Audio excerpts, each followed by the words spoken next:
Welcome to my channel with a new country and a new city. There is no pollution, no horns, no traffic lights. যে শহরে কোনো horn বাজে না, যেখানে traffic signals নেই, যেখানে পলিউশন নেই, তো অবশ্যই ভিডিওটা শেষ পর্যন্ত দেখবেন। ভুটানের ট্রাফিক ব্যবস্থা কত সুন্দরভাবে পরিচালিত হচ্ছে দেখুন। এখানে কোনো ট্রাফিক সিগন্যাল নেই, কোনো আলাদাভাবে কোনো কিছু মানুষজনকে এখানে গাইড করতে হচ্ছে না।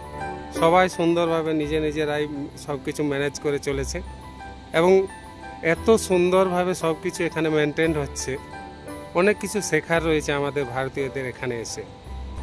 অবশ্যই ভারত আমাদের দেশ সুন্দর, কিন্তু পাশেই যে ভুটান আমাদের প্রতিবেশী দেশ, সব দিক থেকে এরা কত এগিয়ে রয়েছে সেটা অনেক শেখার বিষয়। এখানকার বাড়ি ঘর, এখানকার প্রাকৃতিক পরিবেশ, মানুষজন সব কিছুই যেন একটু অন্যরকম, প্রকৃতির সাথে এরা মিশে রয়েছে। কত সুন্দর! এখানে দেখুন, ট্রাফিকে লোকজন পেরোলে অটোমেটিক্যালি গাড়ি দাঁড়িয়ে যাচ্ছে, দেখার মতো বিষয়।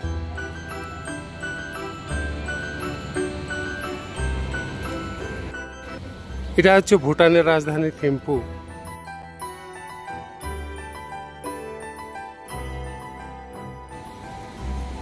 ভারতের প্রতিবেশী দেশ ভুটান একটা অন্য রকমের জায়গা। এখান থেকে অনেক কিছু শেখার রয়েছে ভারতীয়দের। অবশ্য জনসংখ্যাটাও একটা ব্যাপার।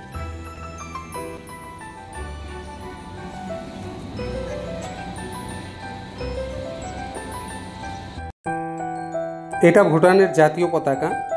ল্যান্ড অফ থান্ডার ড্রাগনের ছবি রয়েছে এই পতাকায়।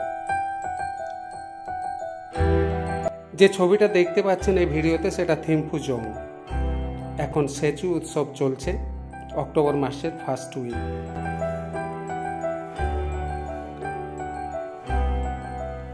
এখন যে রাস্তা দিয়ে আমরা যাচ্ছি, এটা ভুটানের রাজধানী থিম্পু। তো আপনাদেরকে পুরো দৃশ্যটা দেখাচ্ছি। এই হচ্ছে ভুটানের রাজধানী থিম্পু। খুব সুন্দর একটা দৃশ্য।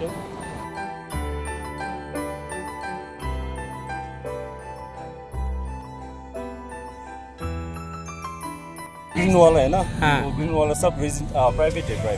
हाँ जी, रेजिडेंस। हाँ रेसिडेंस। हाँ जी। और वो रात वाला ज़्यादातर गवर्नमेंट, नहीं तो मंक का है, मंक बॉडी का। अच्छा।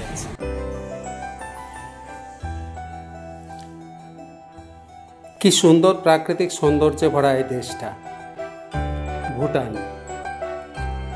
এই দেশের শোনা গেছে যে 70-80% বনভূমি রয়েছে, কিন্তু আমরা যা দেখছি প্রায় 100%-এর কাছাকাছি বনভূমি রয়েছে এই দেশটাতে।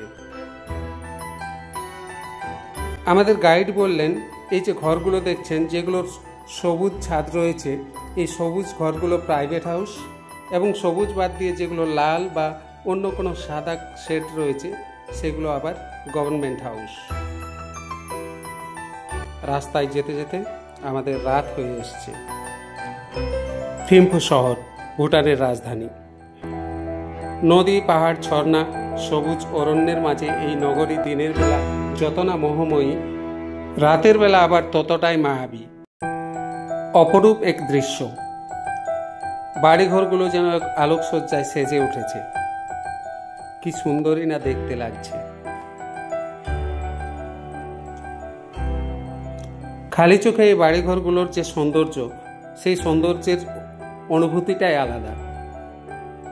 যতক্ষণ না নিজের চোখে দেখছেন, বিশ্বাসই করতে পারবেন না যে কত সুন্দর এই শহরটা।